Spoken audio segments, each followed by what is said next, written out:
पूजन पूरी होती है तब विसर्जन होता है।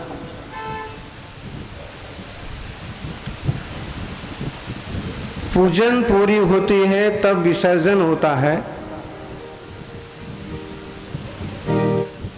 अंग्रेजों जैसी सल्तनत भी झुक जाती है जब प्रदर्शन होता है। कैसे भी संकट में हो जीवन, सारे कष्ट मिट जाते हैं जब जिन दर्शन होता है। सारे संकट मिट जाते हैं जब आत्म दर्शन होता है।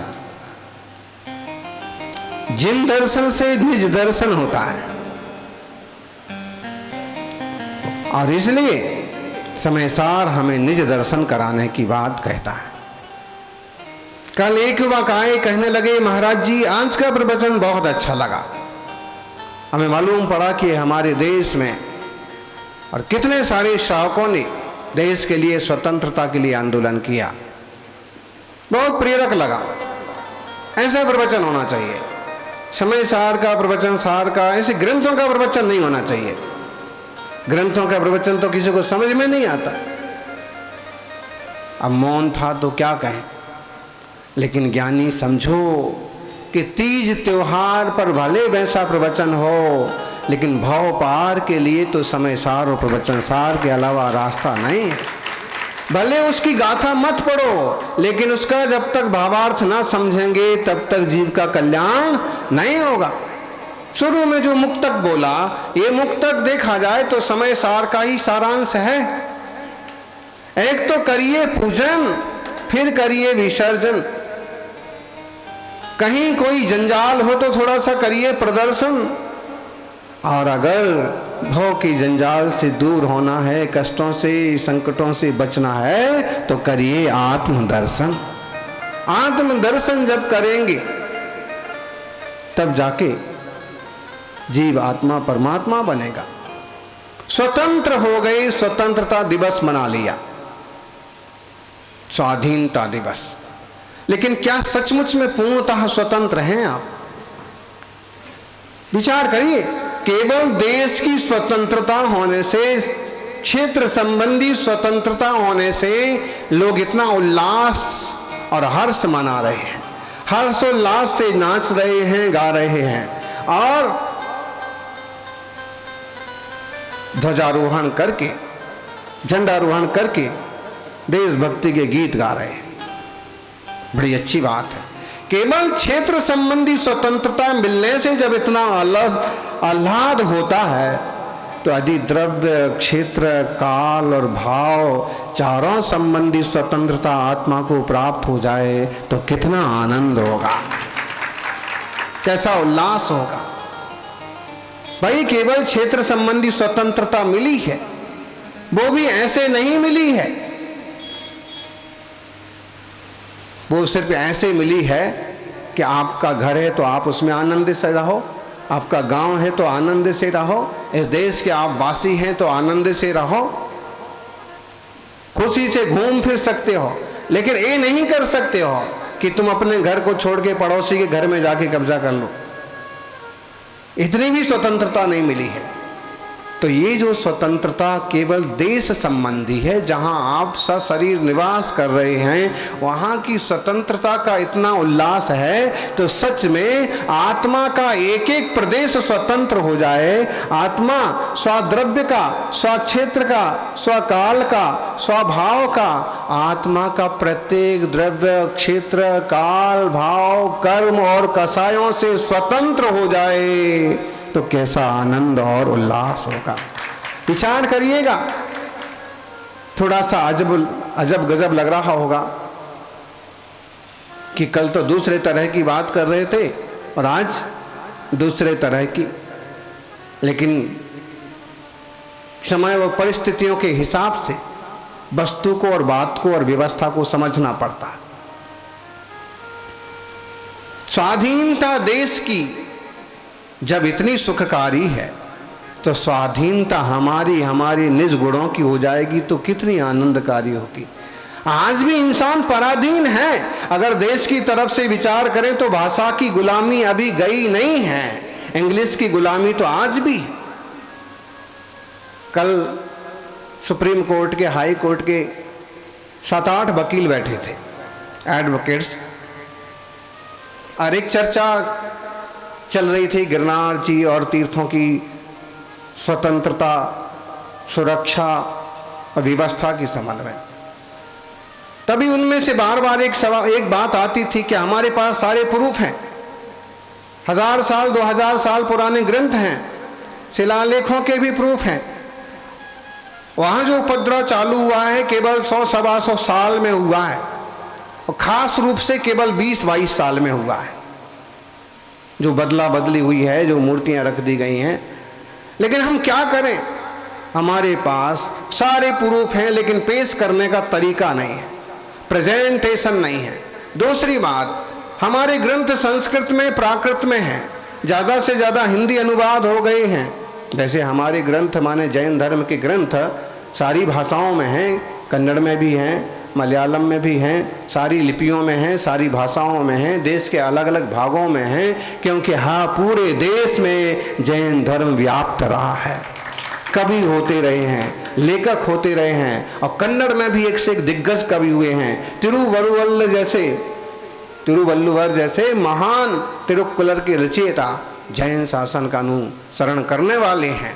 पहले ही पाठ में उन्होंने तीर्थंकरों को, जिनों को नमस्कार किया है, और बहुत जगह ऐसी चीज़ों का उल्लेख किया अपने उस ग्रंथ में, जिसका विमोचन मोदी जी विदेशों में भी कर रहे हैं।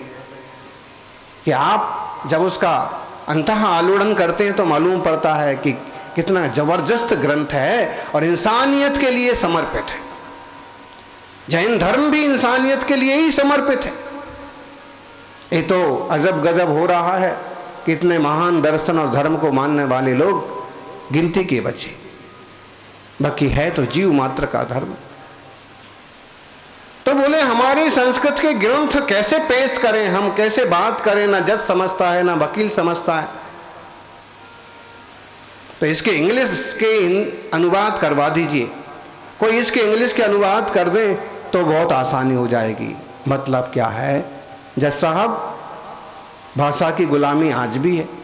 क्यों नहीं हमारे देश में हमारी भाषा में बात होती है, कानून बनाए जाते हैं, केस लड़े जाते हैं। सभ्यता की गुलामी भी कम नहीं है, पाश्चात्य का अनुसरण जबरदस्त हो रहा है। क्या हमारे देश और संस्कृति में कोई कमी है? खान पान की गुलामी, जिसे हम सेवैया कहते हैं उसे ही लोग मैगी कह के डब्बे में बंद करके बेच रहे हैं। जैसे हम चिप्स कहते हैं, जैसे हम और नाम बदल के इंग्लिश नाम लाके और तरह तरह के मसाले मिला के बेच रहे हैं। हम देसी चीज़ें छोड़ करके और विदेशी के दीवाने होते जा रहे हैं। ऐसे में गुलामी छोटी कहाँ है? आचार विचार हमारी गुलाम होते जा रहे हैं, ऐसे कोई मतलब नहीं है। ज्ञानी, ये गुलामी भी छूटना चाहिए और थोड़ा और भीतर आइए। स्वाधीन हो गए, लेकिन पूरे तरह से स्वाधीन कहाँ हुए? आप स्वतंत्र हैं? नहीं है स्वतंत्र, आप बंधे हुए हैं किसी न किसी खूंटे से। किसी जॉब से बंधे हुए हैं, किसी कंपनी से बंधे हुए हैं, किसी संकल्प से बंधे हुए हैं, किसी व्यक्ति से बंधे हुए हैं, और नहीं तो नहीं किसी न किसी औरत से, तो किसी न किसी स्त्री से, किसी न किसी परिवार से तो बंधे हुए हैं। और किसी चीज़ से बंधे हो ना बंधे हो, मोबाइल से तो सारे लोग बंधे हुए हैं। बंधन है ये, स्वाधीनता कहाँ हुई? उसके बिना आप रह सकते हो क्या? भाई परिवार का बंधन तो एक बार ठीक है कि आप एक सांस्कृतिक व्यक्ति हैं, एक सब इंसान हैं, एक नैतिक उत्तरदायित्व वाले व्यक्ति हैं, आपका अपना एक परिवार है और आप देशव्रत एक अच्छे श्रावक का जीवन जी रहे, वो तो एक बार मान्य किया जाता है। महावीर स्वामी भी श्रावक धर्म को बहुत ऊंचा धर्म कहते हैं। और अगर इस पर विचार किया जाए तो आज श्रावक धर्म की महत्ता बताने की भी बहुत जरूरत है। छोरे छोरियां इधर उधर चले जाते हैं, ये समस्या। और दूसरी,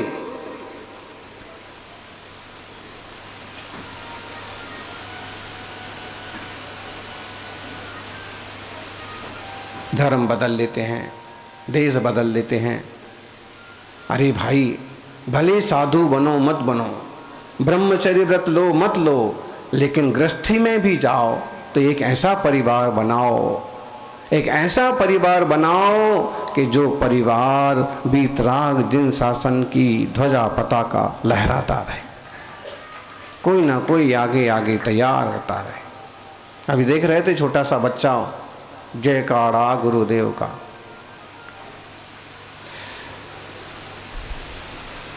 और छोटे छोटे बच्चे ही बड़े बनते हैं।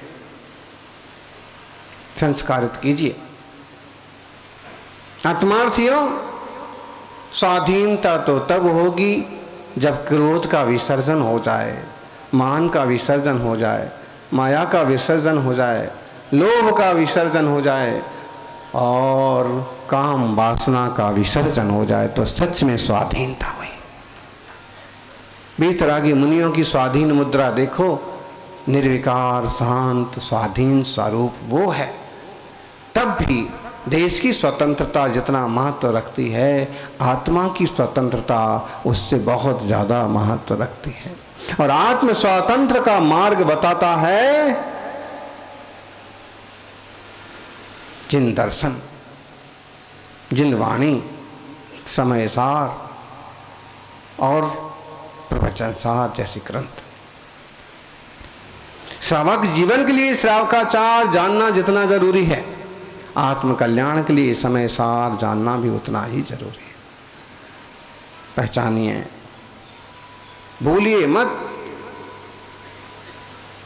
राग देश का जंजाल बहुत खतरनाक है, और राग देश की जंजीरें क्या पराधीनता की जंजीरें नहीं है? बिना जंजीर के जंजीर है। आपके गले में कोई जंजीर बांधी नहीं है और किसी जंजीर से खींचा नहीं जा रहा है, लेकिन फिर भी खींचे हुए आप कहाँ चले जाते हैं? बोलो मुंबई वालों।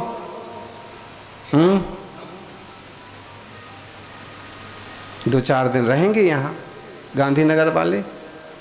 कितने साल रहोगे यहाँ पर? कितनी सेवा करोगे साधुओं की? बस महाराज शाम को प्लेन वापस। कोई गले में जंजीर नहीं बांधी हुई है, लेकिन पहुंच कहाँ जाएंगे? शाम तक, कल सुबह तक अपने खूंटे पर पहुंच जाएंगे। कहाँ है खूंटा? जिसे आप घर कहते हो, जिसे आप, चूंकि एक श्रावक को एक खूंटे से बंधा रहना चाहिए, लेकिन तीर्थंकर कहते हैं कि ज्ञानी कब तक बंधे रहोगे? अब जिम्मेदारियां पूरी हो गई, बच्चे बड़े हो गए, और अब तो थोड़ा राग द्वेष मोह कम करो, अब तो थोड़ा व्रत संयम बढ़ाओ, अब तो थोड़ा स्वाधीनता संग्राम के लिए तैयार हो जाओ।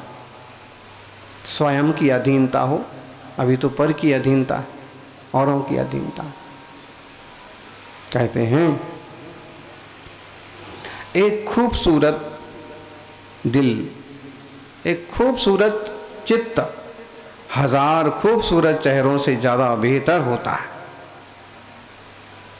एक खूबसूरत मन हजार खूबसूरत चेहरों से बेहतर होता है। इसलिए ज़िंदगी में हमेशा ऐसे लोग चुनो जिनका दिल चेहरे से ज़्यादा खूबसूरत हो। चेहरे से ज़्यादा खूबसूरत चित्त वाले लोग आप रागियों में ही ढूंढेंगे, लेकिन जहां राग होगा वहां द्वेष भी होगा। वो खूबसूरती बहुत दिन तक नहीं चल पाएगी। एक प्रसंग हमने सुना, एक आदमी ने अपनी औरत का गला घोट करके खात्मा कर दिया। कल परसों की घटना है। कहाँ की है? दिल्ली की है। रोहिणी के पास अपने 2 बच्चे हैं, गाड़ी में, हाईवे पर गाड़ी साइड में की, और किस बात को लेकर के अनबन थी मालूम है? बच्चों के सामने पत्नी का गला घोट करके और खत्म कर दिया। बच्चे चीखते रहे, चिल्लाते रहे। गश्ती पुलिस निकली और उसने देखा यहां गाड़ी क्यों खड़ी हाईवे पर।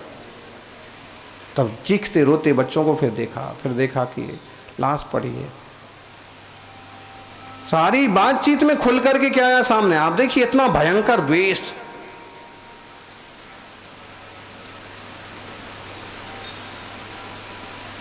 पत्नी की मोबाइल अकाउंट्स पर ढेर सारी फ्रेंड्स, उसको फॉलो अप करने वाले ढेर सारे लोग। तो पहले तो उसने खुद बार समझाया कि ऐसा मत करिए, क्या जरूरत पड़ी है दुनियादारी से इतने रिश्ते बनाने की। और फिर बाद में यहां तक पहुंच गई बात कि पत्नी ने उसको ब्लॉक कर दिया अपने अकाउंट से, अपने पति को। क्या बोलते, उसको ब्लॉक करना बोलते, उसको हटा दिया। उससे और नाराज हो गया वो, और उसको ये पूरा पक्का हो गया कि इसका चरित्र खराब है। इतने सारे लोगों से बात करती है, पता नहीं किस किस से वीडियो पर बात करती है, चैटमेट क्या क्या आता है आजकल। तो ये सारे डाउट्स हो गए और दिमाग इतना खराब हो गया कि अपने ही नन्हे मुन्ने बच्चों के सामने और उसका, और ये द्वेष इतना भयंकर, ऐसा ही भयंकर राग रहा। आगे पूछताछ में मालूम पड़ा कि इसी व्यक्ति ने